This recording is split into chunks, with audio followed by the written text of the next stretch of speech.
الحمد لله وكفى وسلام على عباده الذين اصطفى خصوصا على سيد الرسل وخاتم الأنبياء وعلى آله المجتبى وأصحابه الأتقياء.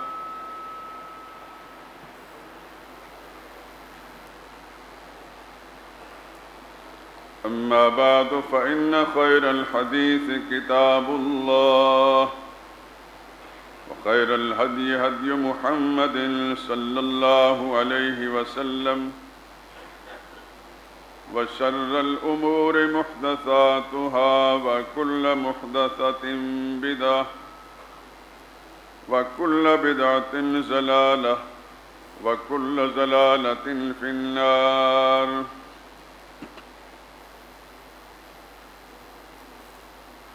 أعوذ بالله من الشيطان الرجيم. بسم الله الرحمن الرحيم.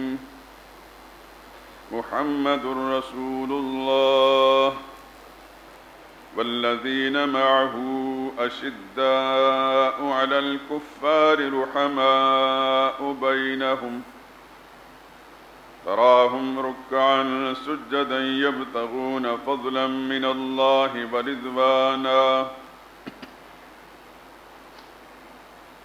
سيماهم في وجوههم من أثر السجود ذلك مثلهم في التوراة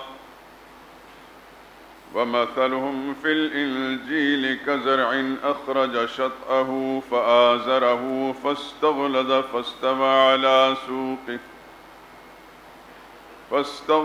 فاستوى على سوقه يعجب الزراع ليغيظ بهم الكفار. وعد الله الذين آمنوا وعملوا الصالحات منهم مغفرة وأجرا عظيما.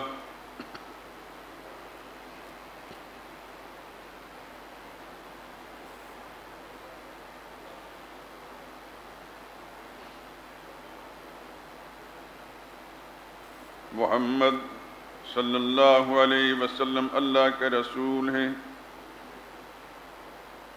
اور جو لوگ ان کے ساتھی ہیں وہ کافروں کے حق میں تو بڑے سخت اور آپس میں مہربان ہیں.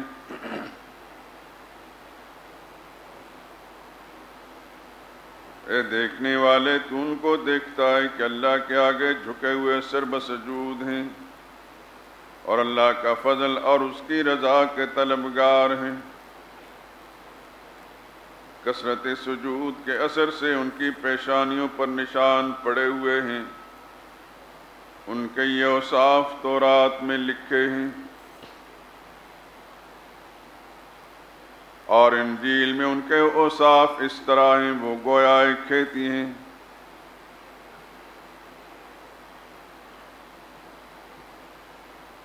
جس نے پہلے زمین سے اپنی سوئی نکالی اور اس کو مضبوط کیا، پھر موٹی ہوئی، پھر اپنے تنے پر سیدھی کھڑی ہو گئی اور وہ کھیتی دیکھنے والوں کو خوش کرنے لگی تاکہ کافروں کا دل جلائے.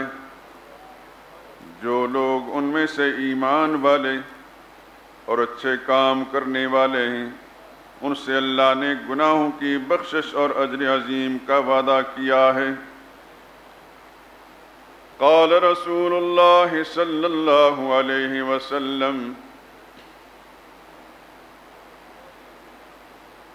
اللہ اللہ فی اصحابی لا تتخذوهم غرضا من بعدی فمن أحبهم فبحبي أحبهم ومن أبغضهم فببغضي أبغضهم ومن آذاهم فقد آذاني ومن آذاني فقد آذى الله ومن آذى الله فيوشك أن يأخذه. وقال رسول الله صلى الله عليه وسلم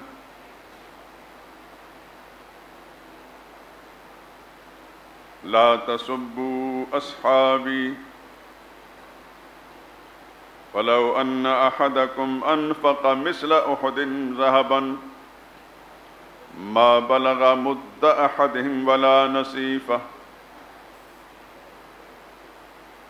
وقال رسول الله صلى الله عليه وسلم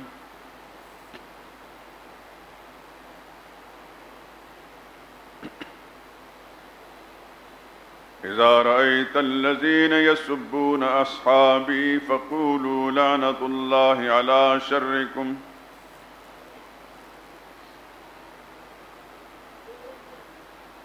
صدق الله مولانا العظيم وصدق رسوله النبي الكريم.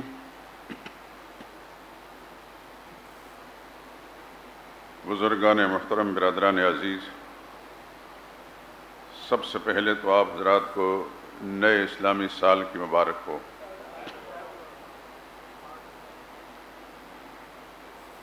مسلمانوں کا سال محرم الحرام سے شروع ہوتا ہے۔ آج محرم الحرام کی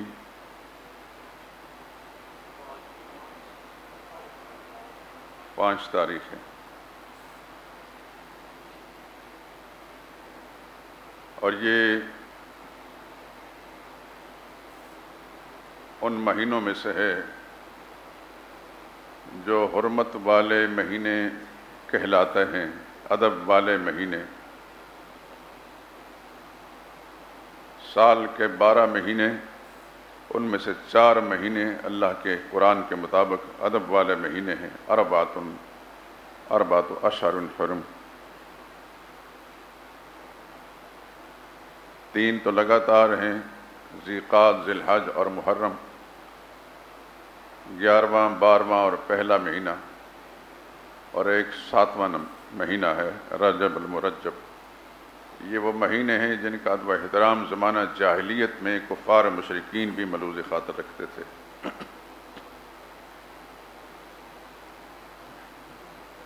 اگر کسی قبیلے کے ساتھ جنگ ہوتی تھی تو ان مہینوں میں جنگ روک دیتے تھے، ان کا ادب اور حرمت کا لحاظ رکھ کر۔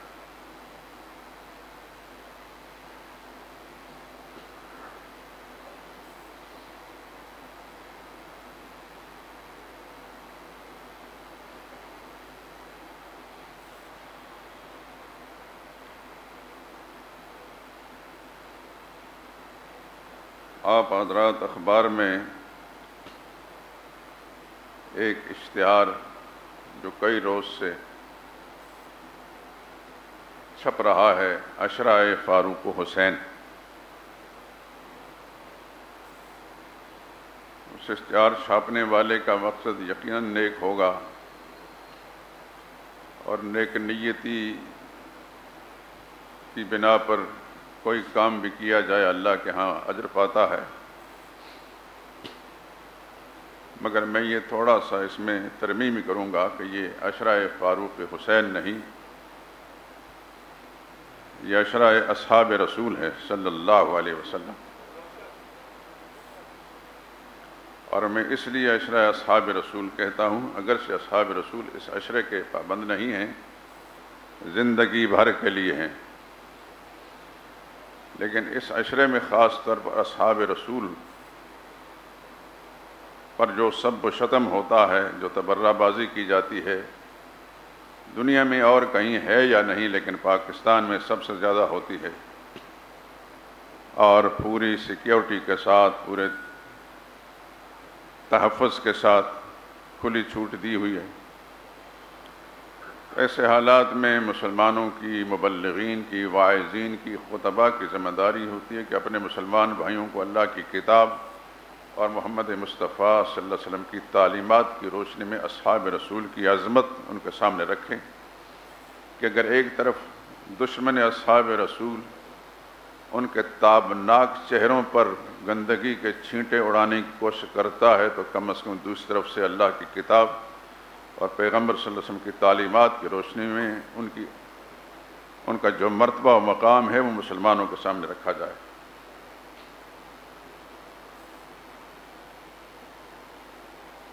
ہمارے ایک بزرگ فرمایا کرتے تھے دو قسم کی مکھیاں ہوتی ہیں. ایک مکھی وہ جو گندگی پر بیٹھتی ہے، گوبر پر بیٹھتی ہے، غلاظت پر بیٹھتی ہے، وہ بھی وہاں سے کچھ لے کر آتی ہے. اور ایک مکھی شہد کی مکھی جو پھولوں پر بیٹھتی ہے، وہ بھی وہاں سے کچھ لے کر آتی ہے. تو صحابہ کرام کے بارے میں فرمایا کہ گندگی پر بیٹھنے والی مکھی کی طرح صحابہ کو تاریخ کی مغلظات میں مت دیکھیں، جہاں رطب و یابس ہر چیزیں موجود ہوتی ہیں. جیسے کچرے کا ایک ڈھیر ہوتا ہے، تاریخ کی کتابیں بالعموم اسی طرح کے کچرے کا ڈھیر ہوتی ہیں. اگر تاریخ کی کتابوں سے صحابہ کرام کو پرکھا جانے کی کوشش کی جائے گی تو صحابہ کو ہم اپنے سے بھی کم تر سمجھیں گے. صحابہ کو شہد کی مکھی کی طرح جو پھولوں پر بیٹھتی ہے، وہاں سے رس چوستی ہے اور پھر جو نتیجہ دیتی ہے شفاء للناس شہد کی شکل کے اندر، صحابہ کو اللہ کی کتاب کے اندر تلاش کرو.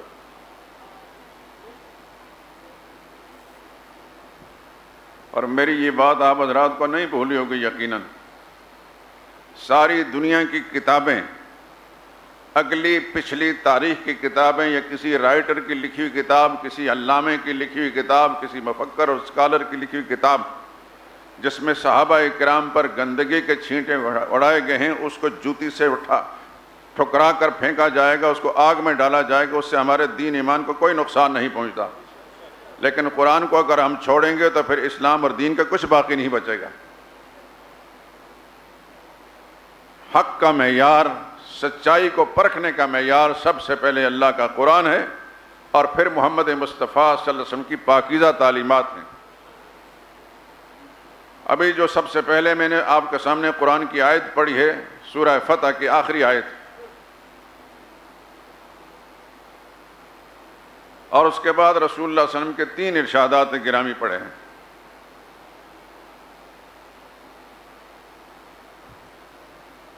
اس میں پہلی حدیث کا مفہوم یہ اللہ اللہ فی اصحابی، لوگوں اللہ سے ڈرنا، اللہ سے ڈرنا میرے صحابہ کے بارے میں. اللہ تتخذوہم غرضا من بعدی، میری زندگی میں تو کسی کی جرأت نہیں ہے ان کے بارے میں کچھ کہہ سکے، لیکن میرے بعد یہ اندیشہ ہے تو میں متنبہ کرتا ہوں کہ میرے بعد بھی ان کو الزامات کا، اتہامات کا نشانہ نہ بنانا. اور پھر فرمایا فمن احبہم فبحبی احبہم، ایک معیار بتا دیا کہ جس نے میرے صحابہ سے پیار کیا سمجھو کہ اس کو مجھ سے پیار ہے.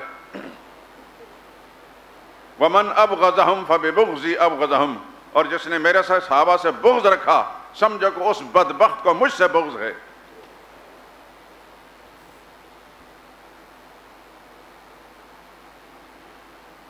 ومن آذاہم فقد آذانی، جس نے صحابہ کو ستایا، ایذا پہنچائی، اس نے مجھے ایذا پہنچائی. ومن آذانی فقد آذ اللہ، اور جس نے مجھے ایذا پہنچائی اس نے اللہ کو ایذا پہنچانے کی کوشش کی، اللہ کی توہین کرتا ہے.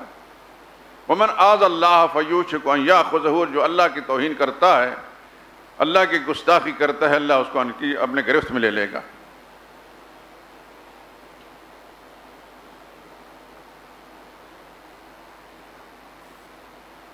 سیدھے الفاظ کے کہہ لیجئے، جو صحابہ کو دشمن وہ نبی کا دشمن، جو نبی کا دشمن وہ خدا کا دشمن ہے.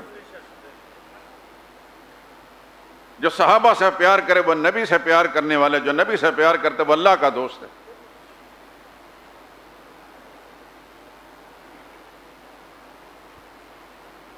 اب یہ بات ڈھکی چھپی کسی پر نہیں کہ کون صحابہ کا دوست ہے اور کون دشمن.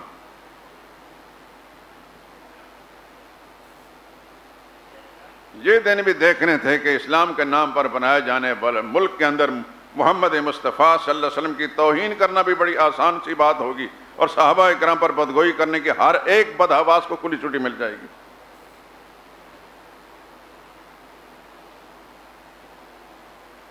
شاید اس سے بڑھ کر دنیا میں کوئی بڑی منافقت نہیں ہوگی.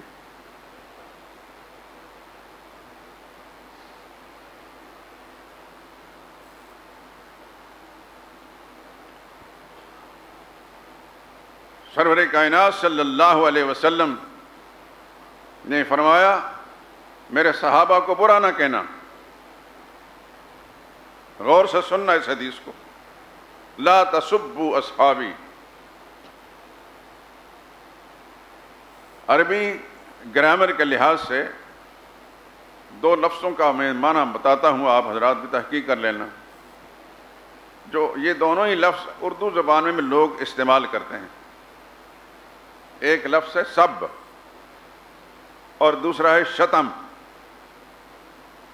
مترادف سب و شتم کہہ دیتے ہیں.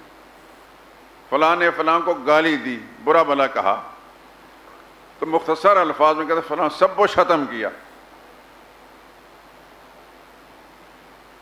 سب عربی زبان میں صرف برائی کے ساتھ تذکرہ کرنے کو کہتے ہیں، اور شتم گالی بکنے کو کہتے ہیں.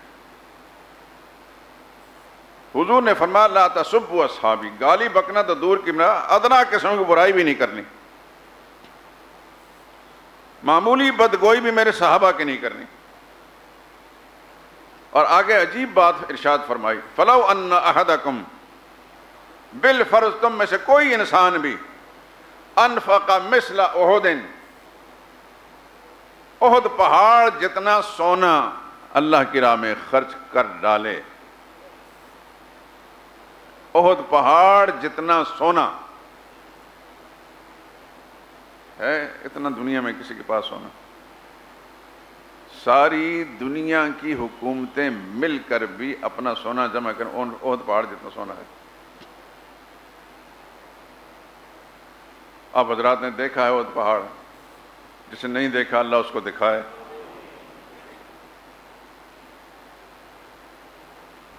میں جب بھی وہاں جاتا ہوں تو رسول اللہ کا یہ ارشاد مجھے یاد آتا تھا. میں پورے غور سے توجہ کے ساتھ سارے پہاڑ کو دیکھتا ہوں. ایک لمبا سلسلہ ہے اس کا. اور اس پہاڑ کی ایک خاصیت یہ بھی حضور احد یحبنا ونحبہ، احد ہم سے پیار کرتا ہے اور ہم اس سے پیار کرتے ہیں. اور یہ حدیث شاید میں نے پچھلے جمعے میں سنائی آپ کو کہ حضور صلی اللہ علیہ وسلم صدیق اکبر، فاروق اعظم اور عثمان ذی النورین، یہ چار بزرگ شخصیتیں اور پہاڑ پر تھیں. تو تھوڑا سا اس میں لرزہ آیا، زلزلے کی شکل ہوئی. تو حدیث کے الفاظ ہیں علیک یا صبیر، کسی میں اثبت یا احد، احد ذرا رک جا. رسول اللہ نے ٹھوکر ماری اس کو. فإن ما علیک نبی، تجھ پر اللہ کا نبی کھڑا ہے. وہ صدیق، اور صدیق کھڑا ہے. وہ شہیدان، اور دو شہید کھڑے ہیں، زندگی میں شہادت کی پیشن گوئی سنائی. اور اسی کے دامن میں سید الشہداء اسد اللہ و اسد رسول ہی، شیر خدا اور شیر رسول، ان کی قبر بھی ہے، اور باقی صحابہ اکرام کی.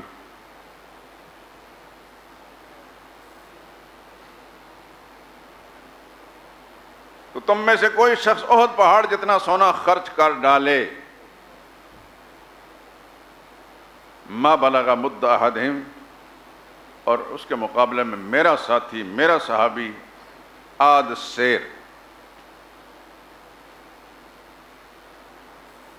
یہ مد جو ایک پیمانہ ہے جو 500 یا اس کے لگ بھگ گرام بنتے ہیں. تو 1 کلو جو ہے 1000 گرام کا ہوتا ہے، تو 500 کتنا ہوگا؟ آدھا ہی ہوگا نا. ما بلغ مد احدہم، میرا صحابی آدھ سیر جو خرچ کرے، ولا نصیف ہو، بلکہ اس سے ہاف بھی، آدھا بھی، یعنی 1 پاؤ خرچ کرے، تو تمہارا احد پہاڑ جتنا سونا خرچ کر لینا بھی اللہ کے ہاں وہ مقام نہیں پائے گا جتنا کہ میرا صحابی آدھ سیر جو خرچ کرے.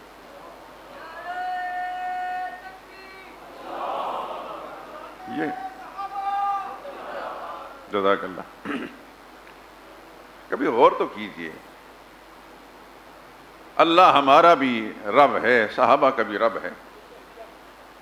کلمہ ہم نے بھی اللہ کے نبی کا پڑھا، لا الہ الا اللہ محمد رسول اللہ، اور انہوں نے ان کا پڑھا ہے. وہ بھی اللہ کو اپنا رب مانتے ہیں، ہم بھی اللہ کو رب مانتے ہیں. یہ اتنا بڑا تفاوت کیوں ہے؟ ہم اللہ کو راضی کرنے کے لیے احد پہاڑ جتنا سونا خرچ کیا. الگ بات ہے کہ ہمارے پاس ممکن ہی نہیں, لیکن بالفرض فرض کیجئے کسی کے پاس اتنا ہو اور اللہ کو راضی کرنے کے لیے وہ خرچ کر ڈالے, اور مقابلے میں صحابی آدھا سیر جو خرچ کرے پھر بھی ان کا رتبہ زیادہ ہے. اس نبی کے امتی ہم بھی, وہ بھی, اس اللہ کو ماننے والے وہ بھی اور ہم بھی, اس کی رضا کے لیے وہ بھی خرچ کرے ہم بھی, پھر اتنا بڑا فرق کیوں ہے؟ کبھی غور فرمایا آپ نے؟ یہ فرق کیوں ہے؟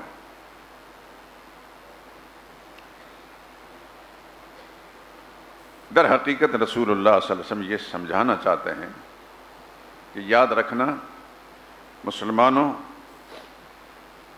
تمہارا عمل جو خالص اللہ کی رضا کے لیے ہے یقیناً اللہ کے ہاں قبولیت کا درجہ پائے گا, اور میرا ساتھی بھی صحابی بھی, لیکن اس کے برابر تمہارا عمل اس لیے نہیں ہو سکتا کہ میرا ساتھی وہ میرا ساتھی ہے, میرا صحابی ہے, اس کا عمل اتنا اونچا کیوں چلا گیا؟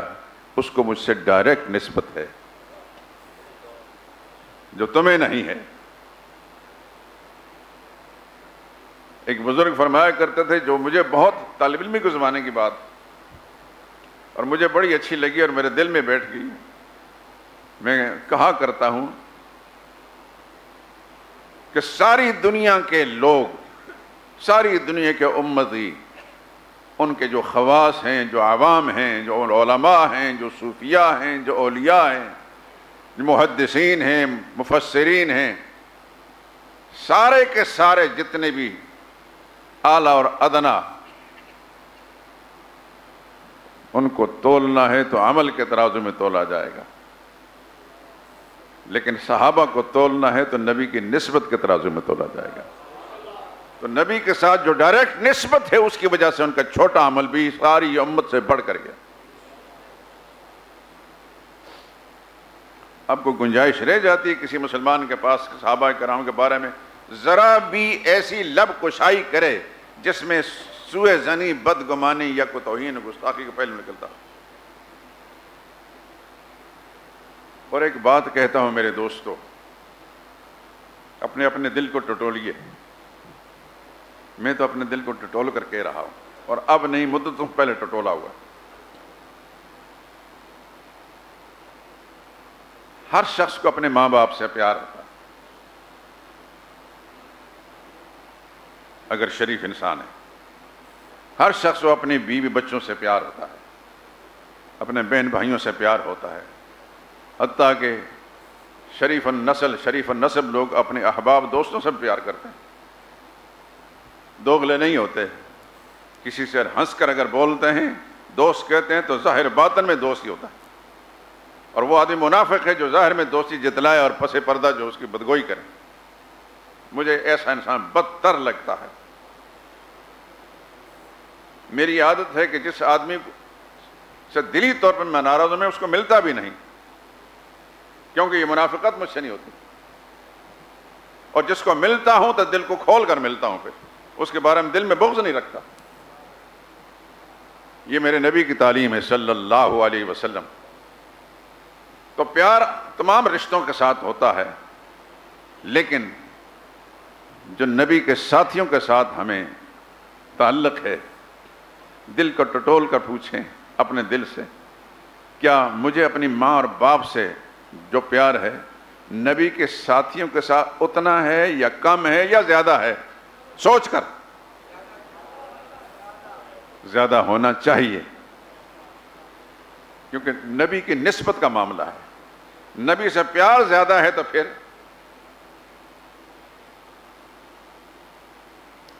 سید الشہداء, شہر خدا, شہر رسول کا نام بتائیں. سیدنا حمزہ ہیں. بس شہداء کے تو دیوار سے پوچھی, دیواروں سے یہ بتائے گی کہ یہ حضرت حمزہ ہی ہیں. اسد اللہ و اسد رسولی.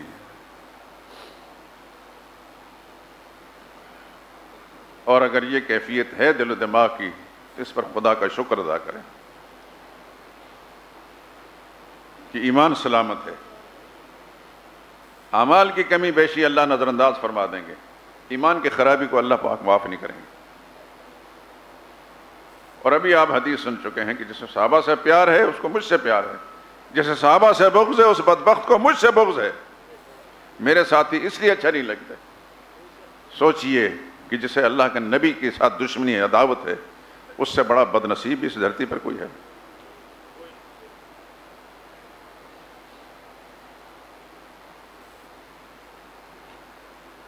نبی کے ساتھ دشمنی اور عداوت رکھنے والا نبی کا سگا چچا بھی ہو، وہ راندہ درگاہ ہو گیا۔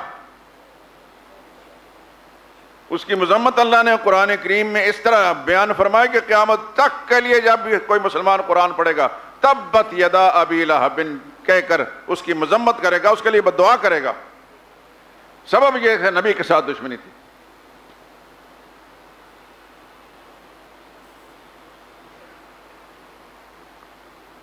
میرے اللہ کی تقسیم پہ قربان جائیں، حبشہ سے بلال کو ملا کر نبی کے دامن سے وابستہ کر دیا، اور سگے چچا ابو لہب کو اور مکہ کے چودھری ابو جہل کو رسول اللہ صلی اللہ علیہ وسلم سے دور کر دیا۔ یہ میرے اللہ کی تقسیم ہے۔ وہ بڑے بڑے سرمایہ دار بھی تھے، لیڈر بھی تھے، چودھری بھی تھے اپنے علاقے کے، بڑے حسین و جمیل بھی تھے۔ ابو لہب اصل نام اس کا عبد العزہ تھا۔ ابو لہب اس کی کنیت اس لیے بنا کہ اس قدر حسین تھا، خوبصورت تھا کہ جیسے اس کے چہرے سے شعلے نکلتے ہیں۔